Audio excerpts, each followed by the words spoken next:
അപ്പോൾ സമൂഹത്തിൽ നമുക്ക് നമ്മളെ തന്നെ ഒന്ന് മെനോവർ ചെയ്ത് കൊണ്ടുപോകുന്നതിനകത്ത് വലിയ ബുദ്ധിമുട്ടുണ്ട് എന്ന് പലരും പറയുമെങ്കിൽ ഇവിടെ വിനു പറഞ്ഞു ഒരുപാട് പൊങ്കാല ഏറ്റുവാങ്ങി, ദിനേഷ് പണിക്കർ പറഞ്ഞു പൊങ്കാല ഏറ്റുവാങ്ങി.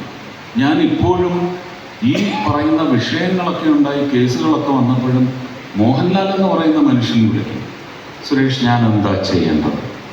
ഞാൻ തിരിച്ചു പറഞ്ഞിട്ടുള്ളത് ഇനിയിപ്പം നിങ്ങൾ ഫോൺ ചെയ്ത് ചോദിച്ചോ എന്താ പറഞ്ഞത്?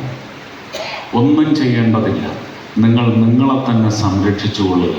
ഞാനൊരു കുഴിയിലാണ്, ഞാൻ ഈ കുഴിയിൽ നിന്ന് കയറി വരില്ല, റോക്കറ്റ് ഷൂട്ടിംഗ് പോലെ ഞാൻ വരും, നിങ്ങൾക്കതിനായെന്ന് വരത്തില്ല, നിങ്ങൾ ഈ കുഴിയിലോട്ട് ഇറങ്ങരുത് എന്ന് മാത്രമേ ഞാൻ പറഞ്ഞിട്ടുള്ളൂ.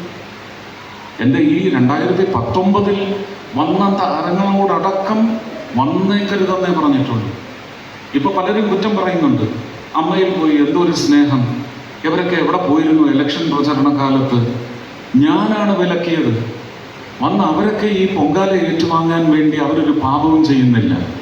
അവർ എന്താണോ എന്നെക്കുറിച്ച് മനസ്സിലാക്കിയത്, ആ മനസ്സിലാക്കിയത് ഒരു പൊതുജന സമൂഹത്തിന് ഇന്ന് ഒരുപക്ഷെ ഉഴലുന്ന, ഭരണത്തിൻ്റെ പേരിൽ ഉഴലുന്ന ഒരു വിഭാഗത്തിന് നന്മയിലേക്ക് ഒരു ട്രാൻസാക്ഷൻ നടത്താൻ പറ്റുന്ന ആളാണെന്ന് അവർ മനസ്സിലാക്കിയിട്ടുണ്ടെങ്കിൽ ആ മനസ്സിലാക്കൽ കൊണ്ട് ഈ പാവം ജനതയ്ക്ക് ഒരു ഗുണമുണ്ടായിക്കോട്ടെ എന്ന് വിചാരിച്ചുകൊണ്ട് മാത്രം അവർ മുമ്പോട്ട് പറഞ്ഞ അഭിപ്രായ പ്രകടനങ്ങൾക്ക് അവരുടെ സിനിമാ ജീവിതം തകർത്ത് കളയുന്ന ഒരു സംവിധാനം മലയാള സിനിമയിലുണ്ടെങ്കിൽ അതിൻ്റെ ഒടുക്കം തുടങ്ങിക്കഴിഞ്ഞു.